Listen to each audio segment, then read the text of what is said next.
Can we change the alternate Prime Minister nominee right now? Or are we stuck with Sir Peter Ipatas, like it or not? Because believe me, the answer will shock you. Hey everyone, welcome back to the channel. Today we're unpacking something that's got people scratching their heads all across Papua New Guinea. Why is Sir Peter Ipatas the only name on the table for alternate Prime Minister? Why not James Nomane, the guy who took Parliament to court and won? Why not Allan Bird, one of the most respected, outspoken MPs we've seen in years? Let's break this down. Real talk. What most people don't know. Here's what most people don't realise. The Supreme Court wasn't even supposed to entertain this vote of no confidence in the first place. That's because Prime Minister Marape and his government had already passed a bill amending Section 145 of the Constitution. This change blocks future votes of no confidence after sitting PM survives one. So under those new rules, this whole thing should have been shut down, the timeline that changed everything. But here's where things get interesting.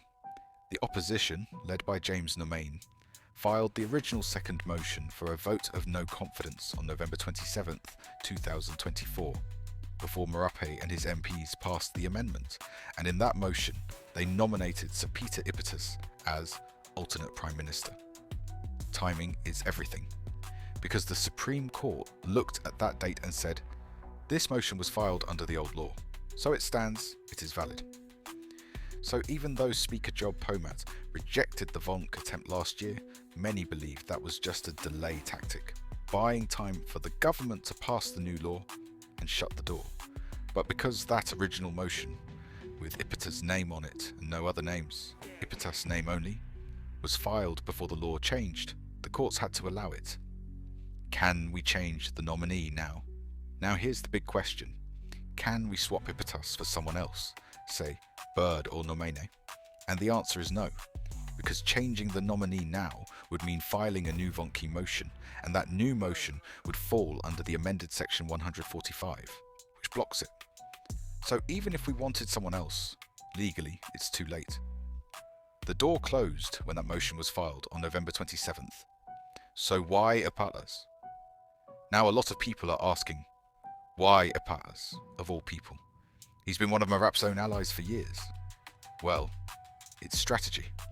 Under PNG's parliamentary rules, to be nominated as alternate PM, you need to be a current MP, be backed by at least 12 other MPs, and most importantly, you need to be a party leader with the numbers to potentially form government. Bird and Nomane don't lead any parliamentary parties. Ipatas does, so he qualifies. Bird and Nomane don't. It's not about popularity or principles. It's about technical eligibility and cold, hard numbers. Let's talk. So what do you think? Is the system flawed if it shuts out voices like Bird and Nomane? Should we be concerned that the only viable nominee is a long-time Marape ally?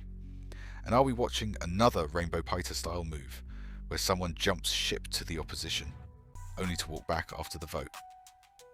I want to hear your thoughts in the comments, because this isn't just about one vote, it's about how power works in PNG, and whether the people still have a say. If this video helped you understand what's going on, hit that like button, subscribe, and tap the bell. We're following every twist in this political drama, and you won't want to miss what's coming next.